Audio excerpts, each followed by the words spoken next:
انسان اپنی باڈی پہ غور کرے. اللہ رب العالمین نے دیکھنے کے لیے آنکھیں دی ہیں، پکڑنے کے لیے ہاتھ دیے ہیں، چلنے کے لیے پاؤں دیے ہیں، سننے کے لیے کان دیے ہیں. ما فی الضمیر، اپنے دل کی بات دوسروں کو بتانے کے لیے اللہ رب العالمین نے ہمیں زبان کی نعمت سے نوازا ہے. آج کے اس خطبہ کا موضوع بھی زبان کی حفاظت ہے کہ اللہ رب العالمین نے جو ہمیں نعمت دی ہے، اگر ہمیں اسے اللہ اور اس کے رسول کے مطابق استعمال کریں گے، جیسے رب کا فرمان ہے اور اس کے نبی کا فرمان ہے، ویسے ہی ہم اس زبان کا استعمال کریں گے تو یہ زبان ہمارے لیے نعمت ہے، وگرنہ یہ زبان ہمارے لیے وبال جان بن جائے گی. اللہ رب العالمین سورۃ قاف کے اندر ارشاد فرماتے ہیں ما یلفظ من قول الا لدیہ رقیب عتید. انسان جو بھی کلمہ اپنی زبان سے نکالتا ہے، انسان جو بھی الفاظ بولتا ہے، جو بھی گفتگو کرتا ہے، اسے فوراً ایک ہوشیار فرشتہ لکھ لیتا ہے.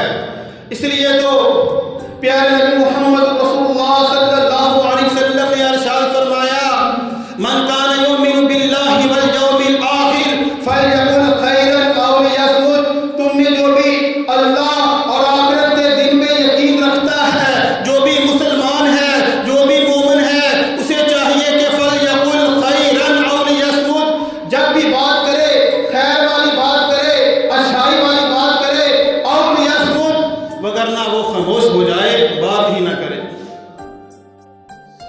ہم بلا سوچے سمجھے باتیں کرتے چلے جاتے ہیں، گفتگو کرتے چلے جاتے ہیں، سوچتے نہیں، سمجھتے نہیں. میں جو بات کر رہا ہوں کہیں یہ غیبت تو نہیں ہو رہی، کہیں یہ چغلی تو نہیں ہو رہی، کہیں یہ غلط بیانی تو نہیں ہو رہی، کہیں اس سے جھوٹ تو نہیں بولا جا رہا، یا کسی مسلمان کی دل آزاری تو نہیں ہو رہی.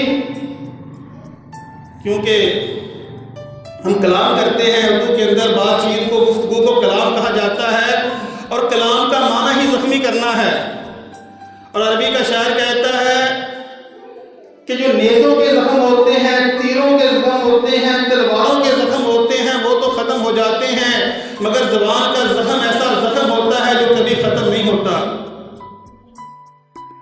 اردو کا شاعر کہتا ہے کہ نازک دلوں کو توڑنے کے لیے ضرورت نہیں پتھروں کی، نازک دلوں کو توڑنے کے لیے ضرورت نہیں پتھروں کی، یہ دل تو ٹوٹ جاتے ہیں فقط لفظوں کی چوٹ سے.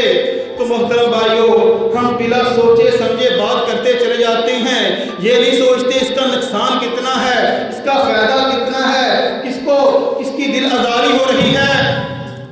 پیارے نبی محمد رسول اللہ صلی اللہ علیہ وسلم سے ایک صحابی نے سوال کیا یا رسول اللہ ای المسلمین افضل، یا رسول اللہ